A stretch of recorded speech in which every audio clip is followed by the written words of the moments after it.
Hi, guys and gals. We're Gavin and Yvonne Frost from the Church and School of Wicca. We are Wiccans. When you're not reading one of our many, many books, we have 30 of them out there, and you can get them all on Amazon or Barnes & Noble, you should be watching Caine with the Caine interviews on Community Access Television, CAT, Channel 18, Fayetteville, Arkansas. Thank you. And blessed be. Blessed be.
Hi, welcome to the Caine interviews. I'm Shannon Caine.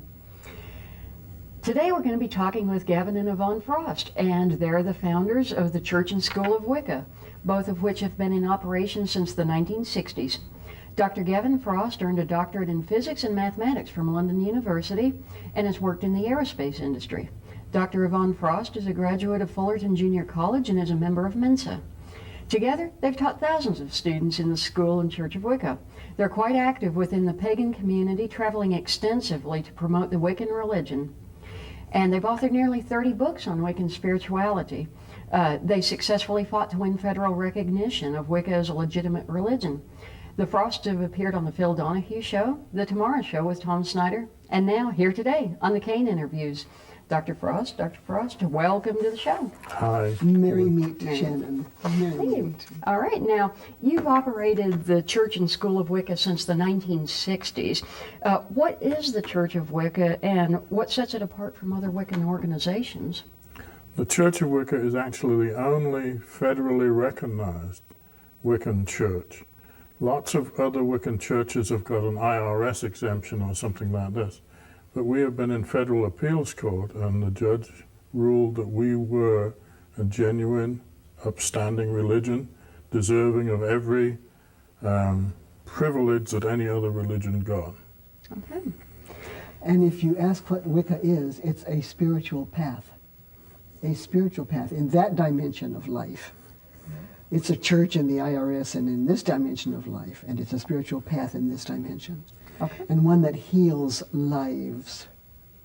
All right, and I'll come back to that in a few minutes, and I'm going to ask you more, for maybe more of a detailed explanation of what Wicca is, what it entails. But for now, I'll ask, why is it called the Church of Wicca?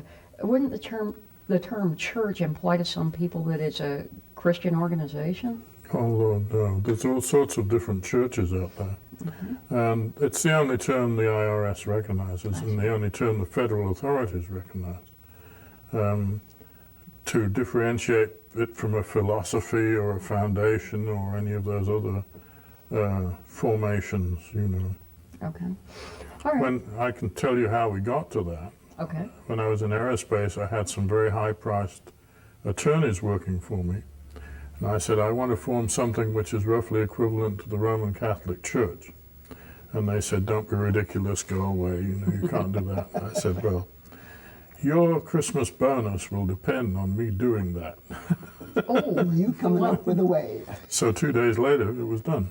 Great. Okay, well, nothing like motivation for the lawyers. All right, well, let me come back to it. What is Wicca? Okay, I'm going to do it. Okay. It's a It's a partnership path are a partnership spirituality based on nature. Okay? There are a couple of words in there which probably require explanation. One is partnership. You will find Wiccans of every stripe and type you can imagine, from all the way over from what we call Dianic, who are very feminist, all the way over to warrior, which are very male, and often gay male. But all of them are equally Wiccan, provided they are based in a nature-type religion. Harming none. The overarching mantra of everything is, if it harm none, do what you will. And the none includes yourself. So that means you can't do anything if you break the law, for instance. That's a harm to yourself, or a possible harm to yourself. And of course we teach various methods of meditation, so you don't need to take any of those psychedelic substances or anything like that to harm yourself. All right. Okay, well now you operate the Church and School of Wicca, and I'm wondering, is the School of Wicca primarily a distance learning school, or do you have an actual physical campus where students can take their courses? It is a correspondence school. Okay. The campus is in one's mailbox. And the school sends out printed lectures for study to people who enroll. They read the stuff and answer questions either on a superficial level or on a deeper level if they hope to be initiated into the craft as spiritual path. And in about a year's time, they reach a milestone, and we say, now, you have shown some progress, and how do you feel about initiation? And they say, oh yes, I want to do it, or oh no, I'll go on to study something else. This has been interesting, but I'm going to go on now. It's entirely up to them, because we treat students like adults instead of cutting orders and handing them down. Again, it's that partnership thing, not the dominator things. If people want somebody to cut orders and tell them how to live, they can go to many other church letterheads and get rigid rules, but we don't do rigid. We do growth and progress and reaching upward. Okay, now with this initiation, do they come to you for that, or can it be done at various locations? It's done at various locations, but it requires other initiated witches to do it. In other words, they can't just come in on a Saturday evening and get some clown from down the street to do it. It has to be a regular Wiccan minister who does that for them, and the ministers have to have passed a fairly stringent test to become a minister.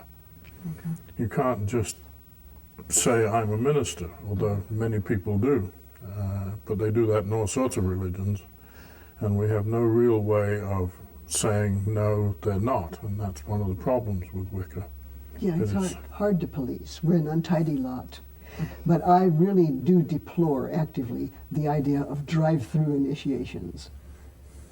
All right. I need to go back because partnership is a very important part of Wicca. Okay, it's not a male-oriented dominator religion, and it's not a female-oriented dominatrix religion. It's a religion of partnership. Okay. Even in the Dianic covens, you find ladies who have partners who will work together to progress and gain enlightenment. It's the dominator paradigm came in about 5000 BC and swept through the Middle East, and then of course we got Christianity and Muslims and they're all male dominator paradigms. And they're all of the book. The book is the sacred book, and everything shall go by the book. And those are all binding religions, where they bind the people to the book and to the church. Okay? To us, love has to be free. You may have heard, if you love someone and that you think they love you, let them go, and if they love you, they will come back. Christianity doesn't do that. It says, you are mine. You belong to me. You are bound to the church. Wicca says, you have to be free to develop. Okay, and that to us is much more loving than a dominator controlling religion. So Wicca is not that way. All right. How many students would you estimate have taken courses from the School of Wicca? We know exactly, Okay. because the student numbers have run in sequence from day one. And so we're up to 65,000 students so far, many of who drop out very early, let me say. 65,000 didn't follow all the way through, we would never have been able to handle them. But, yeah, and the other problem, of course, is that we're over 3 million queries. Wow. People who have lifted the lid on our little pot and stirred around, and then either put the lid back or have done something about it, following through and exploring more deeply. And we've been observed by anthropologists and sociologists and stuff like that, and federal agents. And federal agents. Oh yeah. As you mentioned, we've written more than 30 books, and they've been translated into 5 different languages.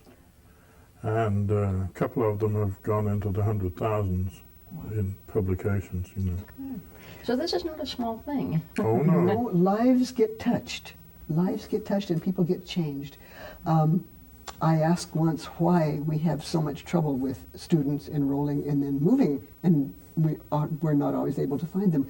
And the person teaching me said, because their lives are so changed, and they figure out that they have to choose between A, their old life, and B, moving into a new life. So they move. Because they have a glimpse now of what is possible and how tight their fetters have been until now. It drives our staff crazy when they say, see if you can find me. Bet you can.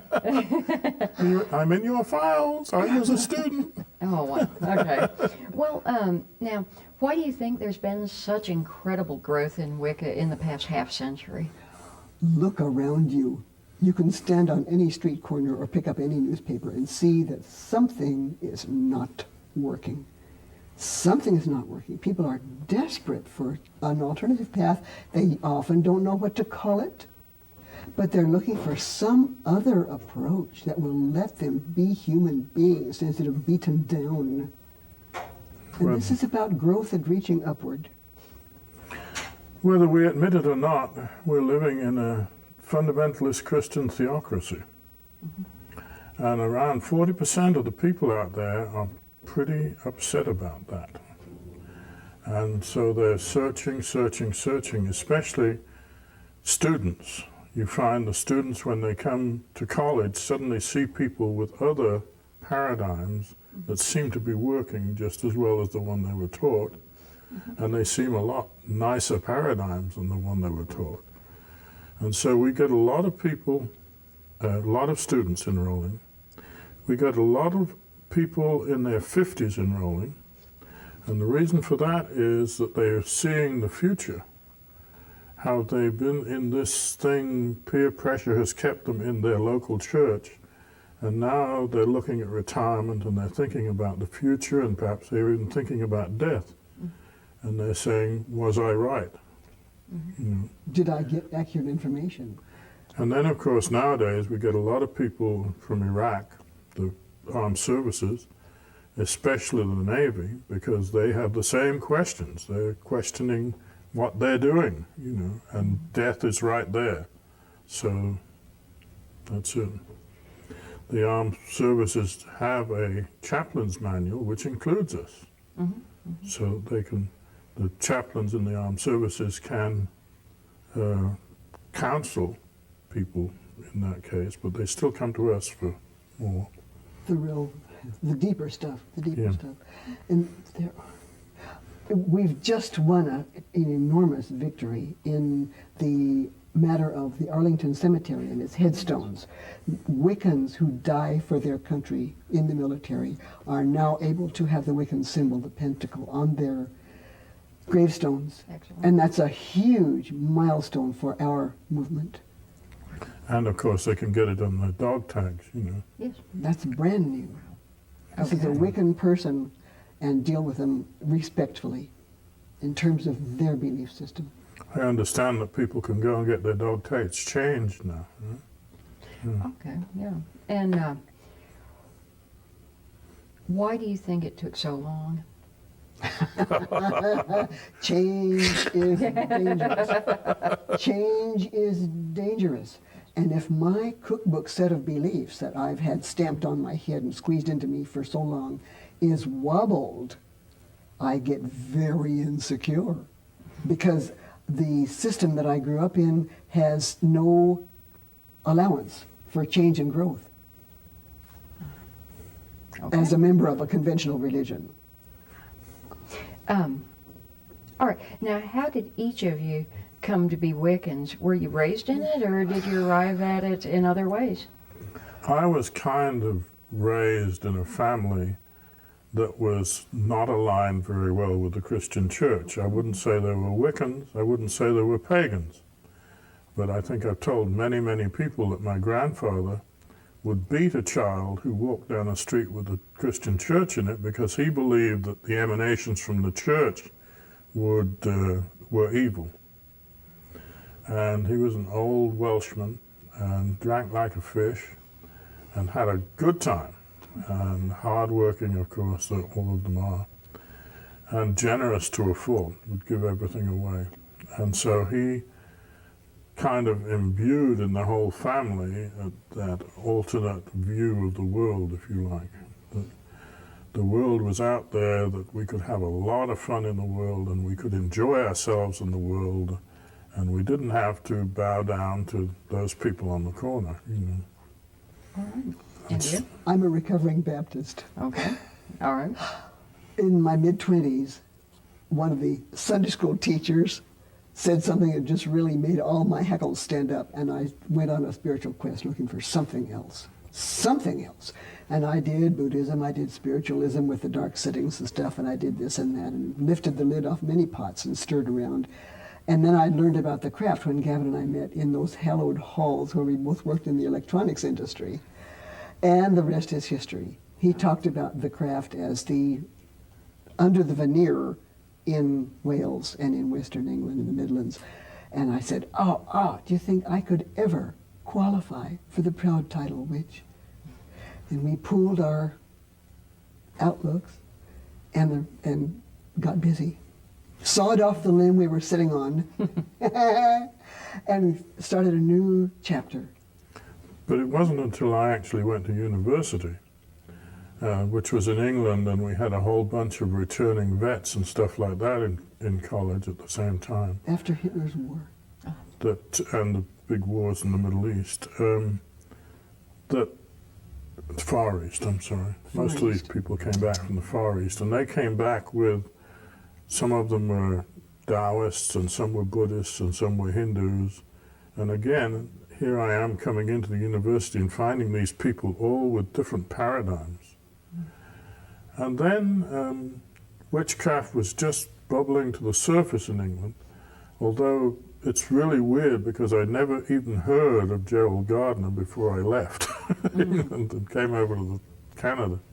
But anyway, and I got initiated in a coven in Penzance. And it turned out that their approach was different than most of the other covens in England. And so when we published that much later, everybody was very upset because it wasn't Gardnerianism, it wasn't Alexandrianism, it wasn't any ism that they recognized. Okay. So it was kind of its own tradition, Well, in a sense. I later found out, because with the aid of Indira Gandhi, I spent some time in a real live tantric house in the Punjab, and I realized after being there that the tradition I was initiated into was ancient or archaic tantra. And again, that's tantra before the dominators came in.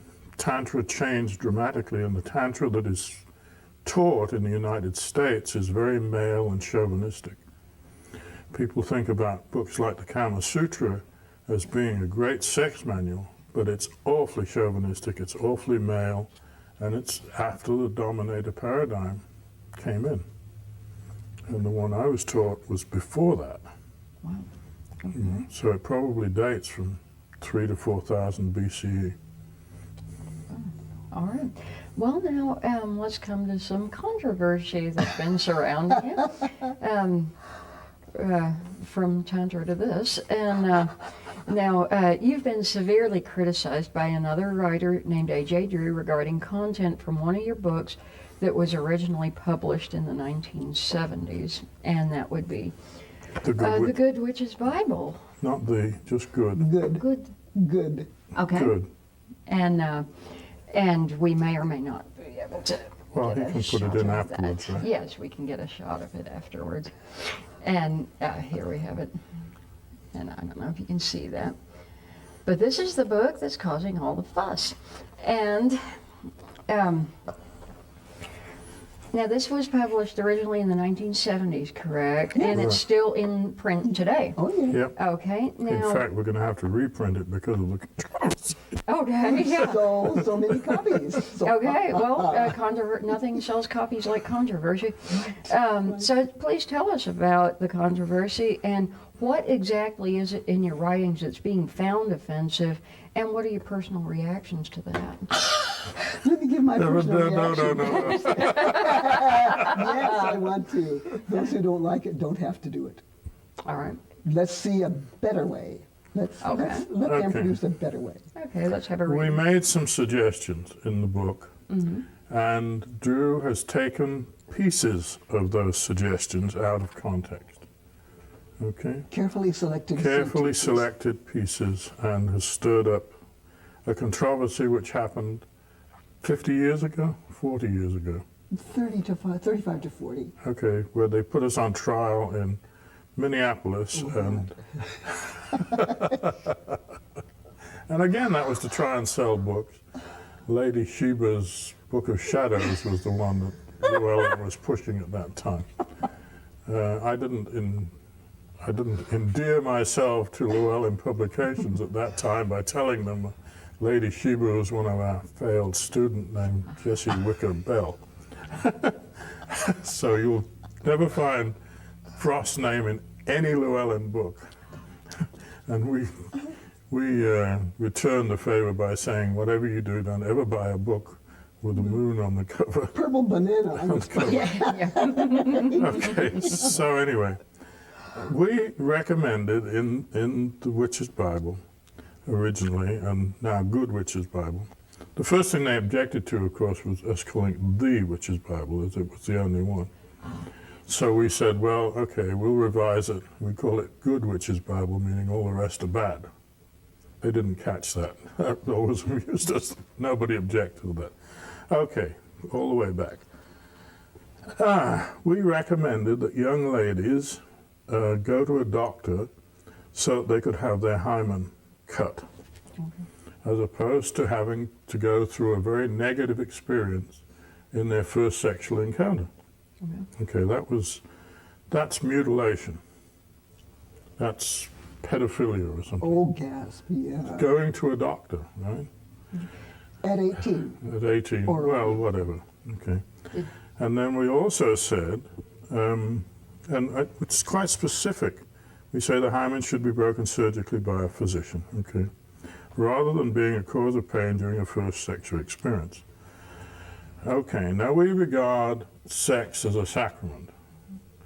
And because it's a generative principle, it's the underlying thing which keeps the whole planet moving, if you like, or living, etc. Okay, we also said that ladies coming into a group that practice sex magic should be 18 years or older. Okay. Now, they don't mention either of those facts in their questioning of what we put in the book. Our Okay. detractors do not mention those facts. No, in fact, your detractors said something repeatedly about the age of 10. Oh, Right. that's pure creative fiction. Well, it's quite specific. No formal initiation in a group that practices the great rite should be done before the candidate attains the age of 18. Black and white. Okay. Basic stuff. Condoms should be used. Contraception should be done. Responsible activities, responsible ethical activities. Okay. Okay, now, in the early covens, they used a phallus for the lady to practice before she had her first sexual encounter. If you look in several anthropological works, you will find a thing called a bâton de commandement. That's a bone, and on the bone are little scribe marks. And anybody with half a brain can see that they're like 28 or 30 days apart, that there are 4 heavy ones, and then there's a whole bunch of little ones, and then 4 more. It's fairly obvious these were used by ladies to keep track of their sexual activities. And their moon times. And their moon times. And so that's the first writing we have, and that's females writing. Okay? And so we mentioned then here, we recommend Roots of Civilization by Marshak, who was the guy who wrote up that whole thing. He's a qualified anthropologist and archaeologist who's done big studies and important works. Anyway, they overlook all that too, you know. Okay. So, Well, I can tell you from the research I did before you got here, they're making it sound as if the School of Wicca were taking in minors and doing all manner of peculiar things to them. And this is not true, correct? Right. I'm saying trot out one child who says he or she has been molested by any person affiliated with the Church of Wicca or School of Wicca. well, the other thing you should realize, this is the book the judge read, Judge Butner read, before they gave us the federal recognition for the church. If there'd been anything in it at all offensive, you know, Surely a I judge. don't think a judge would have given us that recognition, Okay. you know. Now, you also recommend surgical intervention for males. Could you discuss Yes, that? absolutely. Okay. And could you explain to the viewers? Well, if a male child has not been mutilated soon after birth, then there is a small Frenulum. frenulum, Frenulum, connecting the foreskin to the head of the, or head of the are we penis, allowed to say penis? and that needs to be cut just like the hymen needs to be cut. So the guy isn't going to be bleeding and in pain, you know. Of course, the modern mood is that you do not circumcise boy children because they're showing that it does cause a lot of trauma. And secondly, if they get into a serious burn situation later in life, there's a little excess skin that can be used to patch it back up again. So circumcision is going out, except again, most hospitals are run by fundamentalist Christians, I guess. But there's such a thing as child mutilation. Circumcision, piercing ears, I think that's child abuse. Pardon me. But the child has no voice in the matter. Okay, so you're definitely talking about these surgical interventions for children who can speak, or for people who can choose and speak for themselves. Right. Coming on adults, yes, Okay. yes. Most ladies, before they go to college, have to have a full pelvic exam. And you can't have a full pelvic unless, you know, it's already broken.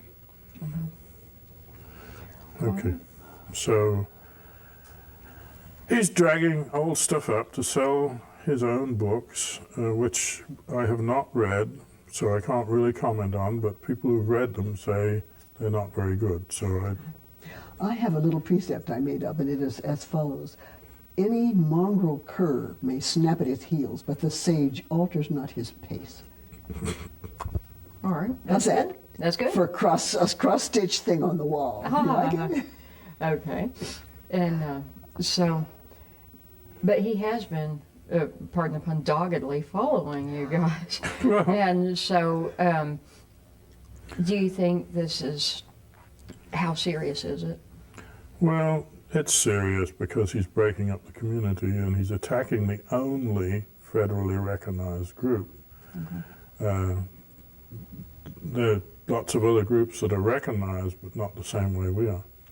And we think that's a great shame and it shouldn't happen. But there isn't very much we can do about it. The cost of suing and doing things like that, and it's just not worth it because he doesn't have any money. If you go on the cases, you'll find that he owes money everywhere. So what do you do about it? Well, you try to realize that the rest of Wicca is not going to believe him, finally. And they'll come around eventually, or they won't come around. And quite honestly, I don't care, because the people we want are the intelligent people. Who can review claims and make their own choices. We don't want the people who are going to, as we say, take a religion pill, you know. Or march in lockstep. A favorite phrase is marching morons. I don't have to think. I'm marching in lockstep with everybody else. And as far as the entirety of this book, is that a relatively small portion of it? Well, it's just one paragraph. You know. It's a paragraph. All right. And the thing they don't do is read the last chapter, where we say stuff like, don't blindly follow the methods we advocate, but when you make changes, make them with understanding. Okay. Examine the options and make a rational choice. If after conversation and discussion with outsiders, you feel that some tenet of this Wicca is not consonant with the true path, try a variation. Don't be so dogmatic in your beliefs that you insist only you are correct. This is tantamount to believing you are God. It's all in the book. It's in the book. Oh, Hosanna. Okay. Well, speaking of books, aside from yourselves, what authors do you recommend? Oh, I'm an ardent fan of Riane Eisler, Eisler, especially her two recent books, The Power of Partnership and Sacred Pleasure, about how you can use, it's un-American to think of sex as a means to a higher end. It's un-American. But if you do enough sex, do it the right way, under a scripted program, your spirit can get out and go into an altered state in the astral planes, and you can gain information that's not available through ordinary orthodox means. Okay. I personally, of course, like Carlo Ginzburg, but he's a very difficult author to read. The Sabbat is probably most applicable and most easy reading, but you have to beware because he has like 280 footnotes in the introduction. He's a scholar. He's a scholar of the first water. And then I tend to go off into books like Why Zebras Don't Have Ulcers by Dr. Spalansky. So Sapolsky or Saplonsky? Saplonsky, two doctors married. About stress. About stress, and that's the book every single person, especially you, Sharon, should read. That's Shannon. Shannon, I'm sorry. No problem. Oh, no, that's terrible. Cut. Okay, and the other one, I think, is Professor Candace Pert's book, Molecules of Emotion. You know, for centuries, the Tantrists, millennia actually, the Tantrists have been doing sex to gain enlightenment. But we didn't know why. We didn't know what the chemical thing was, if you like. And now here comes Candace Pert and says, look, it's endorphins. The fact is that the body makes morphine, and the morphine goes into these receptors, which she found at the cellular level, and actually changes the cells in the body. And they don't change until they're destroyed. They don't change back. Once they change, they're changed. And of course, we replace our cells on a regular basis, but the ones that are changed don't change back. They're fixed. And once those receptors on the cellular surface are filled, then you tend not to get things like AIDS because the AIDS virus can't get in through those receptors. And so I think we owe Candace a huge debt of gratitude. Yes. If you read her book, you'll find out why she didn't get a Nobel Prize for that work. But people are not allowed to say, happy sex is good for you. Wow. Not allowed to say it. It's not only good for you if you're pregnant, it's good for the baby, which a lot of people don't seem to realize too. Oh, Okay. All right, now you're both into dance, as I understand it. So I'm going to ask, yes. what is the connection to you between dance and spirituality? They're almost interchangeable. Dancing, when you move with the beat, get entrained and move with the beat, it does something to you, like makes more endorphins. And the beauty of partner work is just transcendent. And of course, you ladies who are on a diet shouldn't do this probably, but dark chocolate is very good for you. I'm all Because you for get that. that special dark chocolate that generates endorphins, as does red wine. Chilean red wine seems to be the best generator of endorphins, and it's relatively one of the less expensive wines. So if you eat chocolate and drink dark red Chilean wine some evening and then meditate and see what happens. Or if you don't want to do that, well, have sex and then meditate and see what happens. And you'll We can find, do all those things and then dance. yeah, Oh, and or yes, drum, or do any of these entraining things, you know. especially shared. If you've ever worked with a chorale group, or have sung or chanted with a group, it lifts you and puts you somewhere else. It's such an indescribable experience. That's why all those monks who couldn't get anything else had to do the Gregorian chants, right? And Carmina Burana, honey. Yeah. Yeah.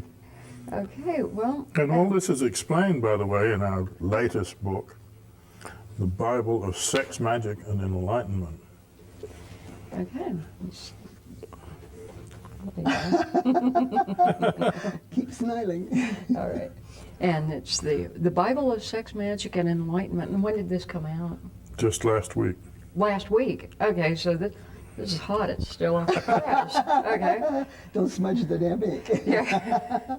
All right. Well, so what number book is that for you? 29, 30. I think it's 32, 32. 32. Okay. but I wouldn't swear to that. It's somewhere in there. Right. But lots of books. Oh, yeah. And people have said to us recently, I can see your growth. As I read from one book to the next, I can see your growth. But sometimes I wonder. One of our major goals is to articulate a spiritual path and say, this is how we perceive it. If you like it, fine. If you don't, find something else. But at least it's something to push against. It may help your thinking either for or against some of our ideas. So lift the lid off that pot and stir around, see what comes out. I think one of the things is that people don't like to be made to think. And very few people are willing to go to the trouble of really investigating. Sure, they'll go on the net and look something up and it'll be in Wikipedia and that's it. That's the be-all and the end-all of their research.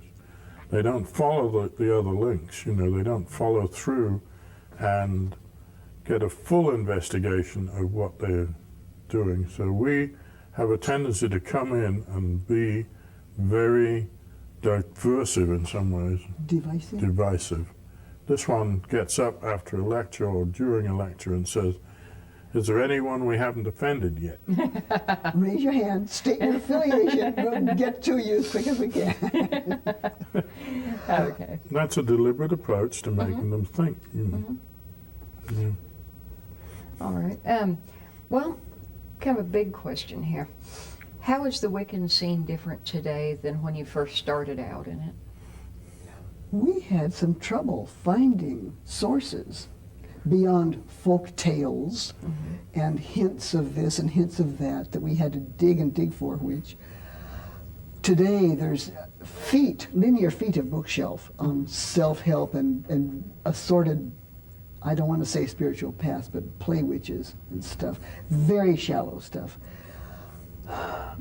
I think, when we used to go to big folk festivals, there would be a small group over here that called themselves witches. Well, as that developed, the whole folk festival, suddenly they were all witches. And then suddenly there was a group, in that group, of Wiccans over here. And now they're all Wiccans. And Wicca is a very interesting word because it is an ancient word meaning bending and things like that. Bending, The flexibility as in flexibility and willow and witch gates and things. But after the 1968 or something like that, when we did the Church of Wicca, it's gone forward and backwards in time. Okay, people's great grandmothers were now Wiccans. Anyway, in that early community, it was a lot of fun, and people were willing to experiment. And it was before AIDS, so you'll find in this book some accounts of some experiments where a group of like 30 people, half male, half female, got together and mixed it up so that we can do experiments on raising energy with mixed partners and things like that. I don't think you could get any group to do that anymore because because they're so uptight nowadays, and that's because we have attracted people who have a paradigm which hangs on from Christianity. And those people are trying to change us away from our free-spirited nature, enjoyable thing, and they're trying to take the sacred back out of copulation. They're trying to make it, sleazy and miserable and two bodies straining on a bed, as one poet put it. And trying to make us live in a little box. And we're resisting that, to the best of our ability, and with the help, a great help of a lot of people who feel the same way, that they don't want to be squeezed back into that. So we're saying to the public in general who would like to inflict rules because they learned them early, we're saying in general, lighten up. That's Right. my gospel, and I won't tell you where I got it articulated from, a musician, but the gospel is lighten up. Lighten up. You do yours, I'll do mine. How difficult is that to grasp? All right. Well, now, what advice would you give to people who are just discovering Wicca? What would you have to say to them? Well, I'm going to go back to this much abused book. Okay? The idea is not just to swallow a religion pill handed to you by an authority figure, but rather to try, to test, to probe, to investigate. We cannot emphasize too strongly that you should encourage in yourself that skepticism which you may have been told is wrong. A Druid teacher said, follow the path. And the student said, what path? And the teacher said, your path, which is not my path. All right. Well, I'd like to thank you both so much for being on the show. Well, we love it, Sherry. You've made it a wonderful experience. Thank you. We say, merry meet. It makes my heart merry when I meet you. Merry meet and merry part. And merry meet again. Blessed be. Mary Part. I'm Shannon Caine. You've been watching the Caine Interviews on CAT TV, Channel 18, Fayetteville, Arkansas. Now, stay tuned for some more intriguing programming coming up next.